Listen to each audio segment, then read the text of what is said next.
Welcome to the Elevate Podcast, powered by Braden. This is your front row seat to the stories of local leaders, both nonprofit and for-profit, who are shaping our community. Every episode brings you leadership insights, lessons from challenges, and practical strategies you can use today. And yes, we'll keep it real and have some fun along the way. If you're ready to elevate your leadership, hit subscribe and follow us on LinkedIn for updates and behind-the-scenes content. Now, let's dive in. Hey everybody, Jason Ulm here with the Elevate Powered by Braden podcast, and I'm with someone that really I've known for a long time, had an opportunity to meet them. We actually talked over a book, and I'm like, wow, this person is way smarter than I am. And so I've really enjoyed the conversations. I've learned some things every time we've talked. But Kiley, welcome to the show. Thank you. So maybe tell us a little bit about yourself. Yeah, I'm Kiley Ewing, Chief People Officer at McGuire Sponsel. McGuire Sponsel is a specialty tax consulting firm. So we help businesses make sure that they're not overpaying the IRS. Now you're doing the Lord's work. That's what I think, yeah. I love it. Love it. Love the new last name. And of course, congratulations on the wedding that you got your Chris had. I'm sure we'll talk about that a little bit. But let's go back to the beginning. So guys, where are you from? Well, tough question because I was born in South Dakota. I've lived in Iowa, Oklahoma. Carmel, Indiana was the first stop in Indiana. And then we moved up to Crown Point. And then Valparaiso was the majority of where I spent kind of my younger years. And then went down to school at IU in Bloomington. All right, so let's go back to the beginning there for a second. So why so many changes? Was it like role changes for your mom or your dad? My dad was a leader in a grocery distribution company, and he was kind of the fixer. So he would get brought into different distribution centers that were struggling, and he would turn them around. And so he basically would go wherever. Where did that go? Yeah. Go, right? Yeah. And so growing up, you spent a little bit of time in different places. Were you in school in a lot of those places? Oh, yeah. Yeah. Okay. Yep. So what was that like, being somewhere for a short period of time and then going to the next place? What was that experience like? I think it was actually an advantage because, at the time, you're a child and you think it's the worst thing in the world. Of course, you're like a ton of friends, and then you have to say goodbye over 2 years later. Yeah. Or rinse and repeat. But I think it made me really great at adapting and making new friends where I was from. And I think also compartmentalization, because you don't realize how difficult it is to say goodbye to friends. But then once you go to a new place, it's like, oh, well, I have new friends here, so I can move on. Yeah. Yeah. So I think I learned to manage change pretty well because of that experience. Yep. So it's taken about 3 minutes into the show. You've already said something that was going to be different than what I expected. I thought you were going to say, it's really hard. Let's go. But no, it ended up being good. It's hard when you're young. Yeah. But when you look back at it, that experience, obviously, kind of who you are today. Yeah. Okay, so you go through Indiana. Yep. You end up kind of going to high school. Where was high school at? High school was in Northwest Indiana in Valpo. I went to a small school called Wheeler, like a high school. We had 500 kids total in the whole school. Okay. So it wasn't hard for me to graduate top 10 in my class. So you made it top 10? I did make it top 10. Okay, cool. Yep. Top 10. All right, that's good. I was in one of the 10 groups, but probably not. The top. It was definitely the 10. We'll still but one of those. Yeah. And so high school, were you in sports? Were you singing, dancing, any kind of activity? I was literally in everything. I didn't realize it at the time, but I definitely have ADHD. But it went completely undetected because luckily, ADHD is really just a hyper focus, right? Sure. I was hyper-focused on everything. Yeah. So I did all these extracurricular activities. I loved school because once I figured out that they were giving out grades, that determined if you were good at something or not, I was like, well, I'm going to be good at everything. So I just every day religiously would come home, sit on my bedroom floor and do my homework. And I was a weird kid. I just liked school. Seriously, president of student council, National Honor Society. I was in Spanish club. I was a mathlete. I was sure. Everything. I played softball. I tried uni. I tried every sport at least for a couple of years, but I was terrible at all of them, mostly because they involved running, and I just was not into that. That's why softball worked out great for it, because it's just like one base to the back. The way you talk about it though in high school was kind of like a superpower. Oh, it absolutely is. So that's again something I didn't expect to hear, that someone leveraged ADHD, not knowing it at the time, right? But you were in everything. So if you were doing those things, you liked softball, you were president of student council, all those types of things. As you're coming out of high school, what were you thinking was going to be next? What were you going to go do? Well, conquer the world, of course, right? Or, you go to college, you get the degree, then you get the job, and then you become a millionaire. Okay. What? Perfect. So where'd you go to college? I went to Indiana University. Okay, go. It's a great time to be a Hoosier. It's a good time to be a Hoosier. 16-0, right? So it's a pretty big run, undefeated season, big deal. And so you go to IU. What do you study? Well, it's funny because I thought I was going to study business, but I ended up pivoting and going through SPO, which is the School of Public and Environmental Affairs. I studied policy analysis. Seriously? Yeah. Okay, now. And I'm not using that at all. Yeah, sorry, I did. It's always we get to college. I've done a bunch of podcasts over the years, and everybody, take Randy Dial, for example. He was going to be a teacher and a coach, and they ended up in accounting. Yeah. So you're going in business. Yeah. When you're first getting into college and you think you're going to get into business, did you have an idea of maybe what you wanted your career to look like when you left, or what you wanted to do for a living? I just thought I was going to do something in business like my dad. Okay. So you just something in business like your dad. All right. So you change sophomore year, whatever the case is, you go through 4 years. Are you working during college too? Or are you doing extracurriculars there? I wasn't. My parents wouldn't let me work my freshman year because they said I needed to acclimate and, focus on school. Right? Figure out what's there first. Yeah. But I was always a worker. I wanted to work as much as I possibly could, because once I figured out what money was, I was like, oh, well, I like this. This is how we do things, right? Okay. All right. So money was freedom to me. So I wanted as much money as I possibly make. All right. Ever since I was young. All right. So in college, if you're going to school, I'm assuming doing well. You were top 10 in your class high school. So you're doing well in college. What kind of jobs are you working? Serving. I was serving. I worked at B-Dubs. I served there. And then when Brothers opened a bar down in Bloomington, their chain bar. Yeah. I saw an ad in the newspaper, Ashley, my roommate did, and she was like, "Hey, I think you might want to go try out for this job and go to the open, like a call it, baby, or whatever they call for a restaurant or a bar."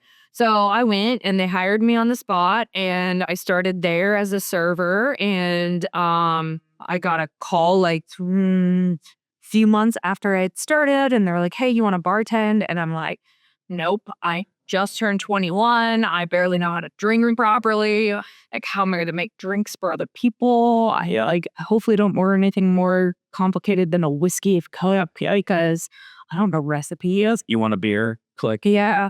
But I mean, like anything, I said, okay, I'll do it. And so I worked my way up. I started there as a server, and then I became a bartender, and then I was the supervisor, and then assistant general manager. And then when I left, I was the GM. So I worked there for 4 years. And pretty much all through college. Yeah. And I actually helped them open a couple other locations. I'd go and be the trainer that trained the entire staff in the new location. So I helped open the South Bend location at Notre Dame. And then I would help out at some of the other locations, like in Broad Ripple. I helped bartend there a couple times when they had busy weekends. And then in U of I in Champaign, Illinois, I'd go there bartend when I had a graduation because they were short-staffed. So yeah.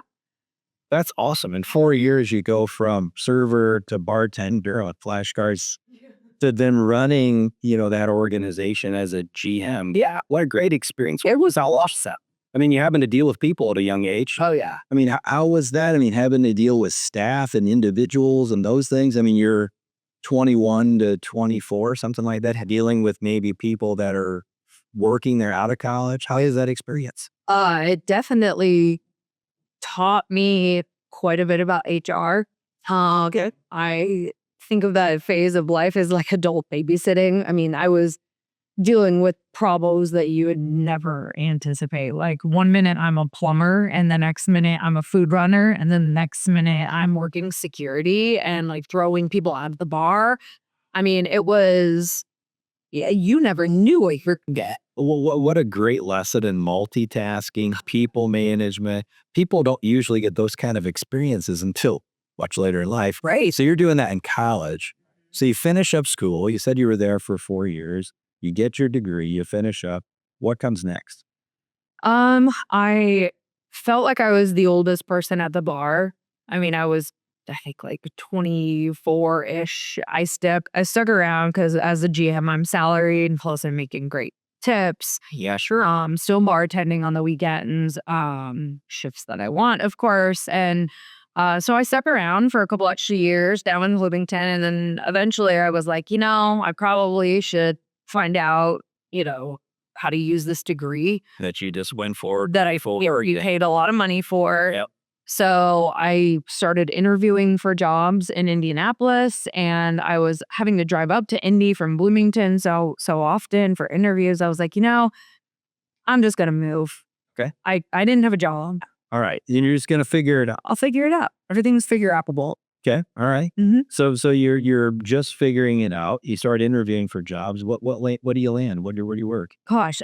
So I ended up getting a job with a logistics company, downtown Indy, and I started in account management. So I was doing cold calling. I was learning about trucks and shipping and logistics. And Okay. I mean, I was a fish out of water. I had no clue what I was doing. I didn't even know what the job was that I accepted. But It's so interesting. You think about that. A lot of times we do that to folks. We bring them in and we say, here's your computer and good luck. yeah, Right. And you expect people just to figure it out. But a lot of times it doesn't happen that way. So this is like your first bit of sales. So you're selling in this role. yes. Okay. Selling and managing. And so you're trying to sell clients and then manage them. Yeah. You're not exactly sure what I just spoke to selling. I really didn't even know what I was selling. really. Oh, yeah. So how long were you there? 2 years. So, okay. So in 2 years, do you figure things out on your own? Yeah. Do you think you're liking selling? Do you think you like the idea of selling? Well, the more I saw what the job was going to continue to look like. I mean, it was a 24-hour a day job. Yeah. Shipping doesn't stop. Yep. It's not, I mean, trucks are still moving on the road past 5 p.m. So I'm getting phone calls at all hours of the day. Like, Oh, wow. 3 a.m., right? A driver could call and say, hey, I broke down, right? And now I have to let a customer know, hey, your shipment is going to be late. So I just saw that was going to be like a whole lifestyle that I didn't really want. My habits were great at the time. I was pretty stressed out. It was a lot of fight or flight mentality because everything is so time sensitive. So you are running on cortisol and adrenaline all day long. I mean, you don't know it, and sometimes you have a shipment that needs to get picked up by 3:00 today, and you don't have a driver. Like you don't have a truck assigned to that, right? So you're scrounging to make calls to different trucking companies to say, hey, do you have a truck in this area to pick up this load that's going to city over here? And then you're negotiating rates, hoping to make a profit on it, right? So it's a brokerage. So Of course, yeah. it just was a lifestyle that I didn't really see myself wanting long term because I looked at the people who had been in the business for a while and they were tired. Yeah. I just didn't see a whole lot of balance in that.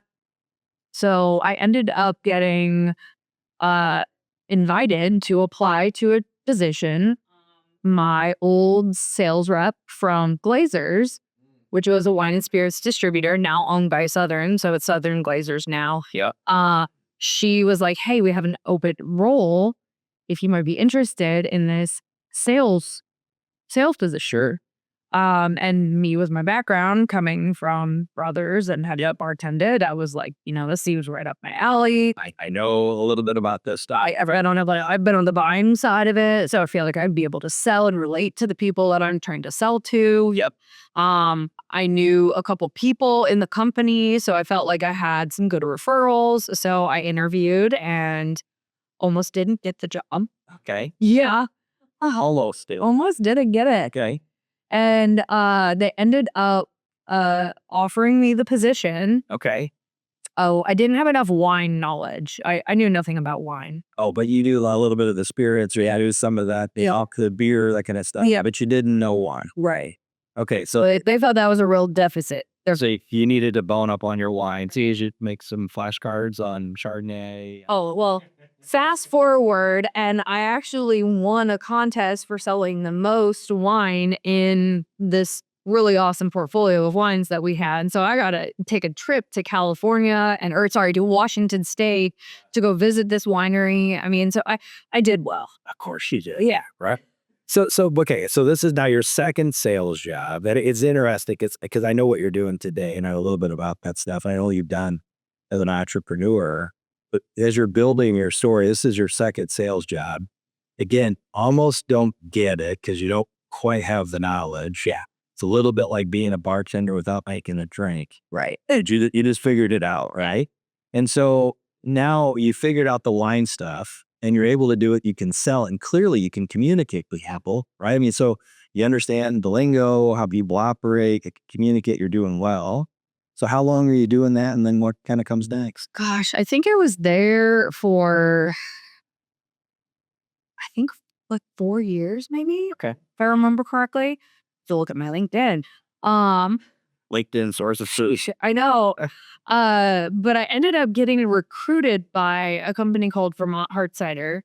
Okay. And they make woodchuck hard cider. And they also own Magners, which is another cider, a hard cider. And then they had a couple other beers in the portfolio. And the recruiter reached out to me and said, hey, would you be interested? And, in that industry, going from a distributor to a supplier is like a step up. Because you have the whole state of Indiana as your territory. Okay. And then you get to work with distributor partners throughout the state to help sell more. So the role that you had before where you were selling wine and you got the trip, you're now somebody working with people like that. Correct. So almost like a sales leader, if you will. Yes. Okay. For the state of Indiana. Okay. So I was there for 6 months and then got the unfortunate news that Pabst had bought the company and they said some of your positions will be eliminated. Okay, some. Yeah. Not sure which ones yet. Right. Okay. Come to find out, mine was one of them. Okay. Because Pabst already had a sales rep in the state of Indiana, and because Pabst was the acquirer. Yeah, they excited hall. Yeah. This person. Okay. All right. So now first time with without a role. Yeah. Fun employed. Yep. So now a knife. So now you're looking for the next thing. Where do you go? It was interesting stuff. So my logistics experience ended up landing me a job with a company that was a government contractor for the DOT. Okay. So I worked for the Department of Transportation in the FMCSA, which is the Federal Motor Carrier Safety Administration. Yeah. So now I'm helping monitor safety and regulating the trucking companies that are on the road. Okay. Okay, makes sense. So if that logistics background Comes a little bit. They really thought my policy analysis degree was going to be like, of course, the secret sauce. You subsidized for 4 years. Absolutely. Everything. Yeah. This. Okay. So I ended up getting that job and was working out of the federal building downtown. Interesting. Snooze fest. It was the worst job ever. No offense. So we'll fast forward. Yeah. Right. So fast forward past that. The pace is just not for me. It's just not going to work. No, it's too slow. Too slow. Yeah. You want something that's going to be going. Well, I was finishing all my work so fast. They were just in awe of what I was able to produce. I'm just like, what are you guys doing over here? Yeah, you guys get the same 8 hours, right? Yeah. Isn't it interesting sometimes when you feel like you're just working and people are like, wow, you're really getting a lot done. Yeah. But you don't feel like it's You're just doing your job. And most days I feel very unproductive. Which is interesting. 'Cause Yeah. You're done early. You're sitting there twiddling your thumbs. Give me more detail. Or okay, interesting. So now you're there. Eventually, you end up doing some sales training, right? So what comes next? Well, because I was so bored in that job, I decided I needed a new challenge. So I decided to sign up for a master's program at UND. So I got my master's in strategic leadership and organizational design. Or just because I was like, well, if I'm going to be bored for 4 out of the 8 hours in the day, I should probably just pass or I need a hobby. So it's school. So hobby was school. Okay. Well, oddly enough, the logistics company I worked for reached back out to me and said, hey, we have a position that I think you'd be great at. Sure. And they asked me to come back as their corporate trainer, Okay. teaching other people to do the job that I barely knew how to do. So this is the first time though that you're like in a training role, right? Kind of. I mean, my experience at Brothers, I felt like was pretty transferable because I was training from a corporate standpoint. Yeah. Yeah. So you were doing some of that in Brothers, and now you're doing that, and so you're training people on a role you didn't really know how to do the role, but you're training them on the role. How did it go? Well, I think I'm doing okay. Yeah. And then I ended up there was a vacancy in the HR department leading HR, and they asked me if I wanted the role. Okay. And my first thought was like, well, yeah, do HR. Yeah. Again, that's what people go to school for this. Yeah, and I didn't. Yeah. They felt like I could do it, and I'm like, you know what? Might as well. Let's just go. Yeah. If you guys think so, Yeah, then it's probably fine. Yeah. Okay. All right. I can figure it out. So you move into HR. I move into HR. So now training and development rolls up underneath me, but I also have the compliance side of things and recruiting. Everything that comes. Okay. So that's the first time you've moved into HR. Yep. You're doing recruiting, doing all those things. How do you like that? Do you like that role? Um, Feel like a fit for you? I liked how much I was able to build and all the systems I was able to put together, and like I really set the company up for scaling abilities. So one of the things, I mean, when I first started at Spot, they had, I don't know, we probably had 35 employees, and then by the time I left the second tour, right, because I'm a boomerang caniac, there were 200 plus employees. Oh, wow. So it's a lot of growth. I got to implement a new HR tech system. I got to implement, I transitioned us from a PEO to, they called it a PDO extraction. So we came off of a PEO and brought HR in-house. Oh, wow. So I got to build all of that. And I built, we had a recruiting process, but I revamped it and added in some other elements to it. So it was a little bit more structured and had some more process to it, ready for scale. Okay. So it's Spot Freight, really, you got a chance to go into what I call a medium size or a good size organization and really do a lot of work moving from one system to another. So now you're building your knowledge, right? So this is really where you're building out a lot of HR knowledge, training knowledge, recruiting knowledge, all of those things that you've been doing now for quite some time. Yeah. So at Spot, eventually, you end up moving on from Spot. Where do you go next? Yeah, I finished my graduate degree and decided that I wanted that. Logistics I knew was never going to be a long-term thing for me. It wasn't the first time I do. It wasn't going to be the second time. High stress environment. And I applaud all the guys that are there. Sure. Because super hard job. It is a difficult job.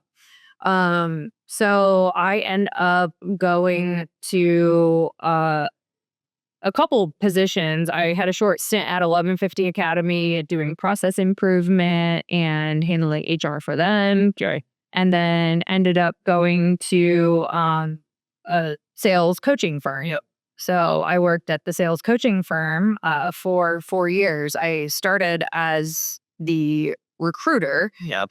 So I was actually recruiting for clients and specifically looking for salespeople Oh no, Kiley. for our clients. We decided after crunching some numbers, we had a sales coach who ended up leaving, and so we had a vacancy right there. And after crunching numbers, it's like, we've continued down this path, but it's going to take a couple more years for this to really be lucrative.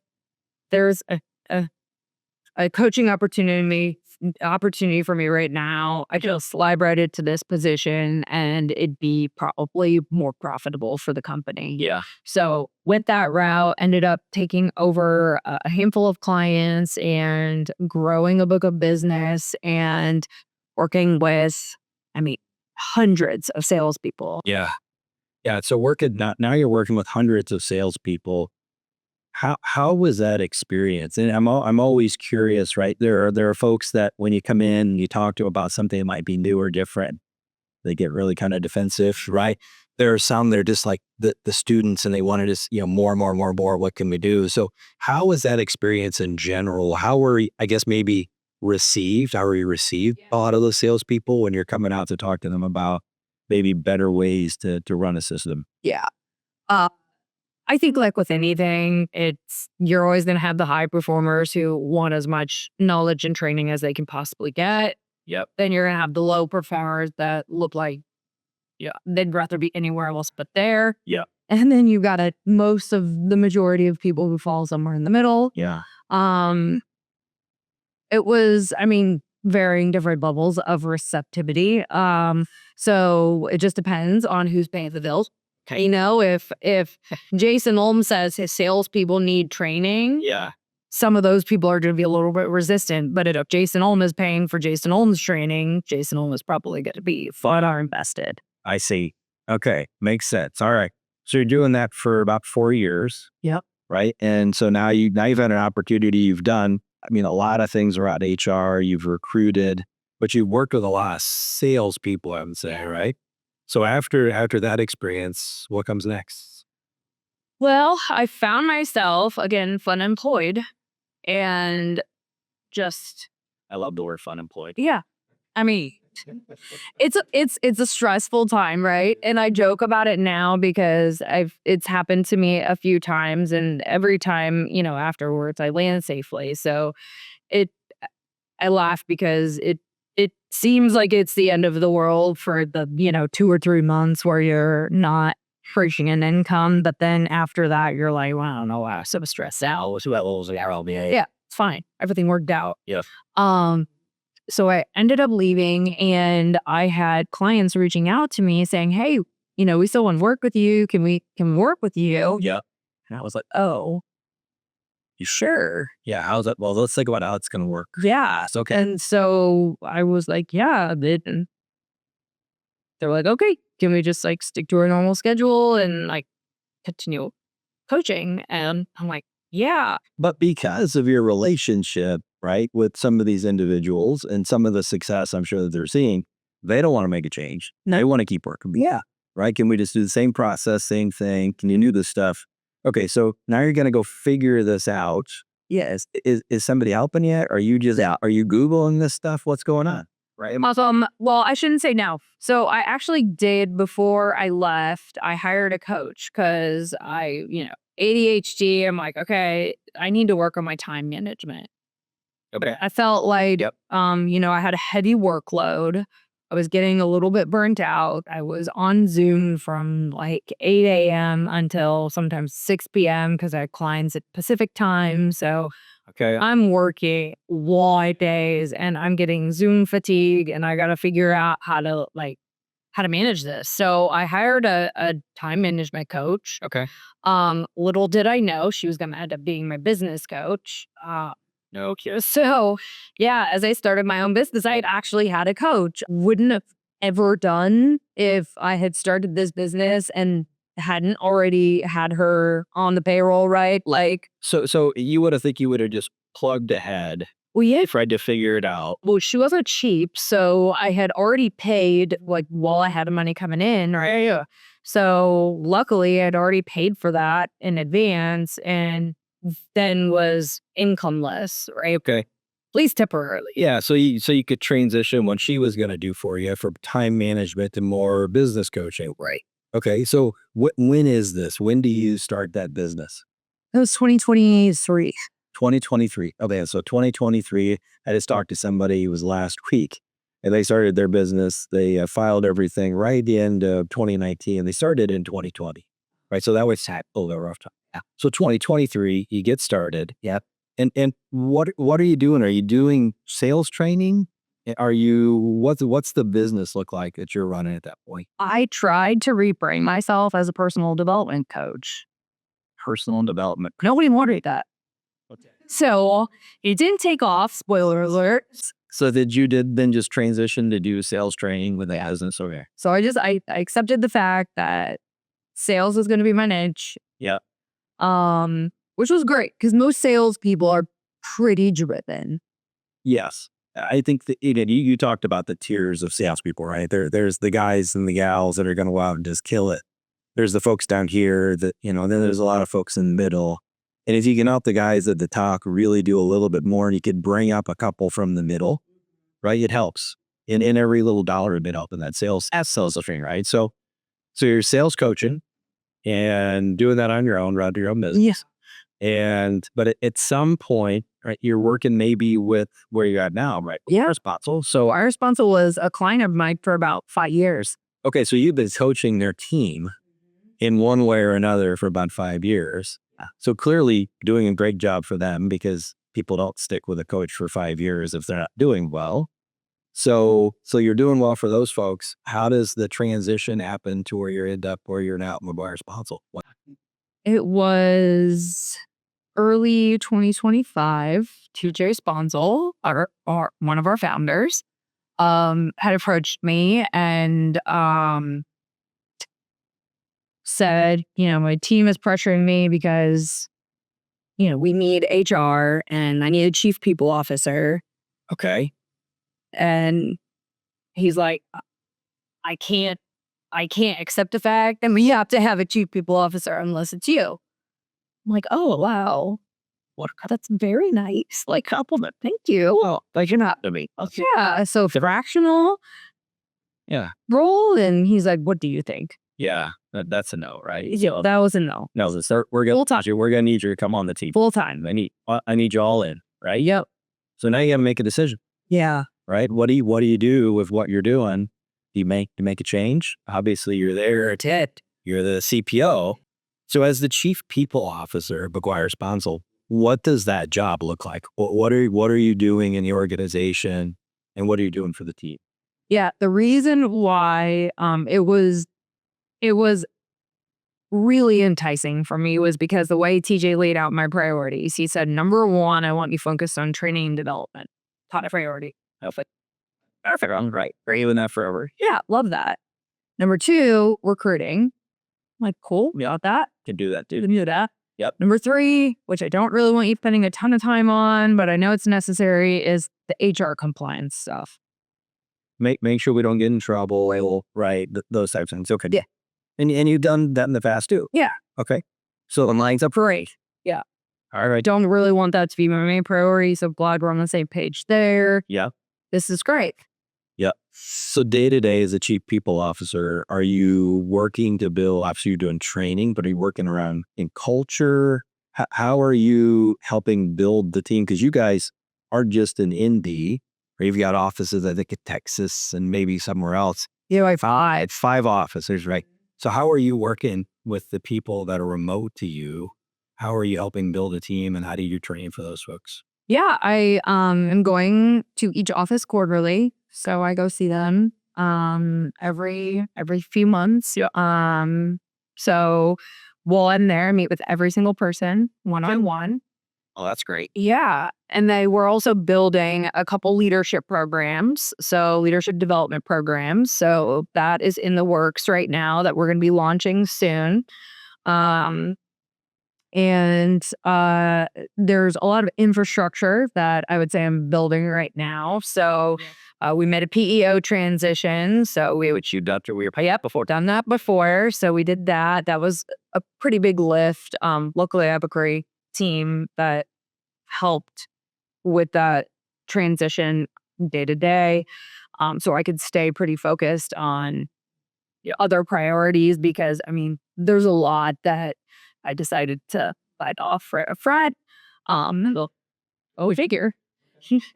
And then we are also implementing a new technology called Clear Company, which is going to be our applicant tracking system, our learning management system, Okay. performance management system.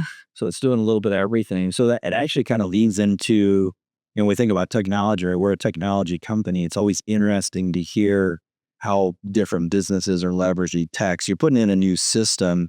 What do you see changing in the technology space in your field? Or are you guys leveraging any AI today? Yeah. Well, what's new in that area, and where do you kind of see things going? Yeah, I mean, we talk about AI very regularly because there's no way that we can ignore that AI has got to be incorporated into our business and can bring so much efficiency to us. The first thing I actually did when I came into the organization was implement a tool called the Apted Index. Okay. The founder of the Aptive Index is now a friend. Jason Carroll is his name. He's awesome.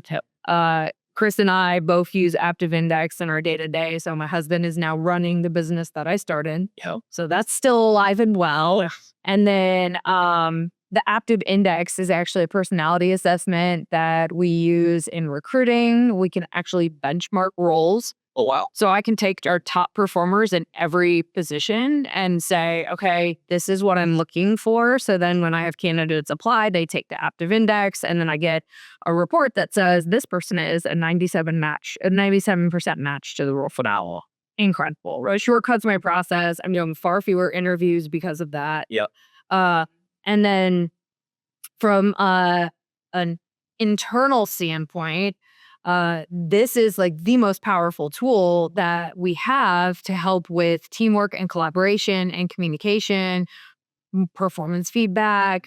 I mean, the use studies are credible because there is a customized GPT that comes with the Aptive Index, and her name is Aria. Aria, okay. So we talk about Aria like she's an employee. Yeah, of course. And so Part of the if people are having problems, talking to another coworker or a manager comes to me and they have to give tough feedback. Well, how do I approach this with them? I don't know. Let's ask Aria. Aria has everybody's profile in there. And so you can customize anything you say to a person based off. So you're I don't know whether it's PI or DISC, those types of things. You can know somebody's profile. You know how they want to be spoken to. Yeah, right. And so now when you're coaching somebody, you're asking Aria, they say, oh, well, Jason's AI, whatever the numbers are, right? I'm not sure what they are now. They're this kind of person, so you might want to tailor your message like this. Yes. And that's coming from the AI. Correct. And then, of course, you have to interpret that as a person and then go deliver it as a person. There's really not a whole lot of interpretation that needs to happen because it's like a live chat. So if you say, hey, I don't know that they're going to react well to that, she'll change the whole response. She'll go, oh, you're right. So how had people been pretty receptive? Oh my gosh. Yeah. Seriously. Yeah. And then we also use it for team optimization. So we can look at let's say the marketing team, for example. If we have an open seat on the team and let's say we're like, okay, what kind of candidate do we want to have? Well, instead of hiring based off of, we need them to have videography experience. Yeah. Okay, well, let's look at what their strengths are and what we're missing on the team. So if drive and delivery is a key strength that's missing on the team, and we've got how that might show up in the day-to-day is maybe there's projects in the queue that are not getting taken care of fast enough, right? So it doesn't feel like we're delivering fast enough. Sure. So I'm now going to look for a candidate whose top strength is drive and delivery, or we got systems and processes, right? So the marketing manager we ended up hiring because we knew we needed to build out more standardized processes. Her strength is systems and processes. Yeah, so you're not going to talk to folks that don't have that. And then when you do talk to them, you're talking soft skills, some other things, but you're getting really good candidates without having to talk to hundreds of people. Exactly. That's awesome. Yeah. Super. So you guys are really leveraging technology. Yeah. And it sounds like the team is Aria has adopted Aria as a teammate. Yeah. That's cool. So how long have you guys been using this? We've been using Aria, Aptive Index for probably about 8 months now. Only so Yeah. So it's only been in there 8 months. Yeah. How long have you been in the role? 8 months. Okay. So I did this like right when I got in the door, because if I'm going to help these people, like this is my cheat code, right? Like this is the fastest way I can help everybody. But that's not new. It's usually not the normal. Usually people kind of come in, they get their feet wet a little. No, I asked if I can spend thousands of dollars right out the gate, and luckily TJ was like, okay, yeah, go for it, right? Yeah. If you think we need this. And I'm like, I do. I'm pretty sure with you. And so how has it, obviously been doing this for 8 months. Do you think there are some additional changes, or where do you think you're going to be able to leverage some of this in the future, even to get some more gains productivity-wise? Yeah. I mean, I use it every single week. So we had a leadership meeting this week. The entire executive team met to talk about 2026 and 27 investments. Like, what do we think we need to be spending money on? And I asked Aria how we get the most out of this meeting. And I had all profiles of the people who, like, just named people who are going to be in the register. And basically she said, like, she gave me what to look out for and who the people are that are going to mean to be like the referees of the meeting. Yeah. So super helpful, because I already was going into that meeting prepared for, and it unfolded exactly as Aria predicted, of course. In that situation, you've got 5, 6, 7 leaders. Are you providing that data ahead of time to those leaders? Is that data you're leveraging? How is that being manifested in that meeting to orchestrate it? Yeah, I asked Aria, how can I help TJ prepare for this meeting the best? And she suggested asking TJ what his top 3 priorities are, what he really wanted to get out of the meeting. Yep. So I asked him in advance. So is he leveraging Aria, like for his top 3 things? Did he give you those? Or did he go into Aria and say, what are some of the things in the business we might be looking at?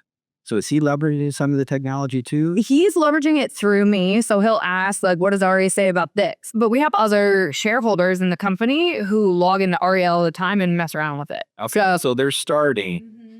All right. So you're leading the charge. But a lot of the folks that are working in the business, maybe not on the business, are invested and liking it. Yeah. Kudos. Everyone in the company has the ability to log in and talk to Aria. Yeah. So like one of our employees was struggling with just mistakes. Like she's moving too fast. And so she's like, how can I work on this? I'm like, what? I don't know. If this isn't a problem I've personally encountered, I can't. Hard on the best help. Sometimes I can't, I can guess, but I don't know exactly what's going to work for that individual. Yep. So I just go ask Aria. Yeah. It's the best way to get some support.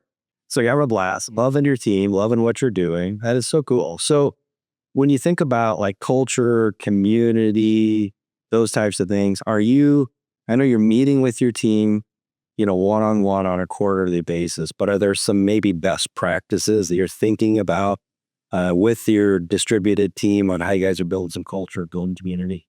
Yeah. We're looking at another tool called Motivosity.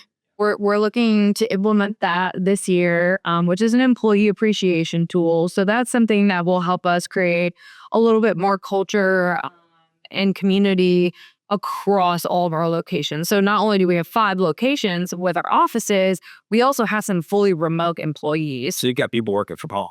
Yeah. How do you incorporate them? Exactly. Yeah. So that's something that we're actively being mindful of, because we don't want them to feel like they're off on an island just because, they're in their sales territory. Yep. That, they need to logistically be located in, because that's where they're spending most of their time. Yeah. And they don't report to an office. So that helps us. It's going to help us, I think, connect everybody a little bit more and help make people feel a little bit closer, even though geography is separating us. And so my feeling is, if you've gotten in 8 months people to leverage Aria and to start doing those things, you're going to be able to get them motivated to leverage Motivosity, right? So That is going to be interesting as you roll that out. I'd love to connect sometime, maybe in 8 months or see how you had it, to see how that's working, because you really do. You've got a lot of those challenges that, whether you're a smaller company or a real large company, people that are distributed, we all work for the same company, but how do we make sure we're all on the same page?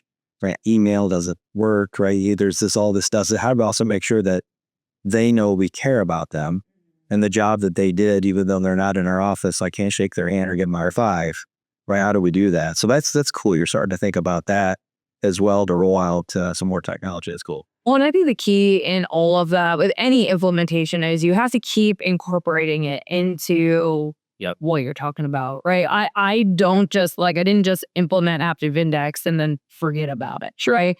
I'm actively sending people to ARIA. If they come to me and they want to, if I'm in a coaching session with somebody, which I do a lot of coaching, sure, because I mean that's part of why I got hired, right? Yeah. So I do a lot of coaching with the team, and if somebody's in my office and we're talking about something, you're like, "Well, let's just ask ARIA," and I'll just turn my screen around and we'll chat with ARIA while they're in the room, and then they get to see how to use it, even if they haven't used it themselves. Yeah, what a great way to teach, right? Yeah, and then with this leadership program I'm developing, I mean, there's modules within it that are all based on Active Index. Like we're doing the self-awareness module that obviously is going to be very Active Index heavy, and then we're doing a teamwork and collaboration module, and it'll have some labs, if you will, like hands-on exercises that they have to use ARIA for. Yeah. So I'm constantly bringing it back, right? And it doesn't get forgotten. I promise you. I will not let it. Yeah, but and I think that's actually some of the best advice I've heard from people in quite some time, is that you could leverage it, but if you leverage it in a silo, then you're never passing along that information and giving somebody the opportunity to learn. Turn your screen, type it in, see it real time. Yeah, super easy. Yeah, right. It's conversational, much like we're talking. Just type it in, have a conversation, get something back. Right. If you don't understand, you need some help, come back. Right.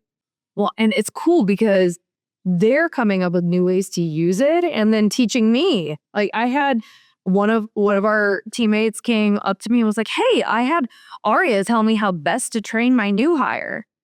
And I'm like, brilliant. Hadn't maybe thought about that. A great idea. I hadn't even gotten that far yet with onboarding, training, what a great way to customize your approach to the person who needs to learn. Yeah, you're giving your team the opportunity. Right. Right. And then another one, we were talking about how admin and marketing are collaborating to handle our conference process. So we go to a lot of conferences, or salespeople do. Sure. And so it's a heavy lift, right? Getting them there, the logistics, getting all the stuff there, and the sponsorships and blah, blah, blah, right? Lots of moving parts. And so the two teams were collaborating, and my recommendation was, hey, put together a team in Aptiv that has everybody who's going to have a hand in this. Yeah.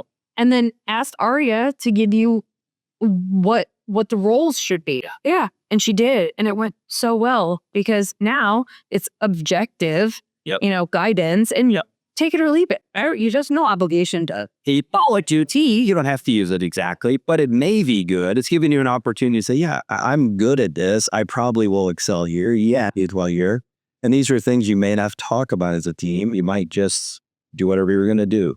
Yeah. That's great. I mean, 8 months in, enjoying it, leveraging technology, already changing the way the team's operating, doing all those types of things. And the future is going to look awesome for you guys. I got lucky. We have a very coachable team, and they are just excited to learn. So, I mean, obviously outside of that, you're doing some other things as well. You have a podcast. Are you still on the podcast with Chris? No. The Secret Right all by yourself? He is. Yeah. So, all right. So he's doing the podcast all by himself. You're not running that. I will say I've listened to some of those. You guys are wicked smart. And so I actually just commented on Chris's post the other day that he said something. He said he'd want to punch somebody. My comment back was, I won't do that. I want to take a punch by Chris. You don't. Let's do it, right? So I don't want to do that. It's okay. So outside of that, let's talk a little bit of fun. So obviously, Mary, if you guys are doing some fun stuff around the city, what's that look like? we work out because we have a gym inside of our office space that Chris runs. So we have a gym in there. So we work out. Chris is actually training for a strongman competition that he is competing in May. Okay. Hopefully qualifies there to go compete in nationals in June. That's awesome. Yeah, super excited. That'll be fun. So he takes obviously his training very seriously. I'm more of like leisurely workout kind of gal. Yeah. But I like to stay in the gym, make sure I'm staying fit. Right? We have 3 French bulldogs that keep us. Okay. How big are they? How big's the fridge? How big's that?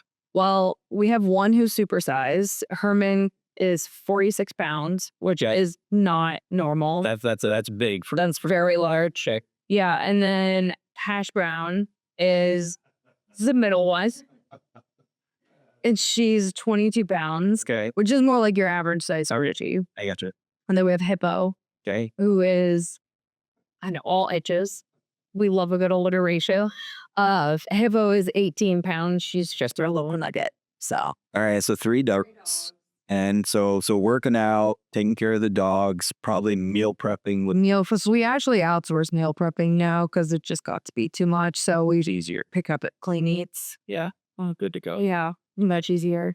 Anything active, walking on to Mona. We live downtown Carmel, which is great. So to Mona is basically our backyard. So just walk as often as we can when it's not freezing temperatures. So winter weather advisories out. Yeah, when we're filming this, it's really cold. Or we're gonna get maybe like a foot of snow this weekend. Yeah. I know. So yes, cheering for our IU as of recently. We got to go down to the Peach Bowl, and I know I saw the pictures. IU win. That's awesome. It was so much fun. Yeah. So traveling is cool. We like to do that. We have to do a lot of that for work. So some of them for fun, some for work. But I don't know. We do a lot of like self-care kind of stuff. Like Chris is really into cold plunging and saunas, and Okay. I like to hang out with med spa and Yeah. of course.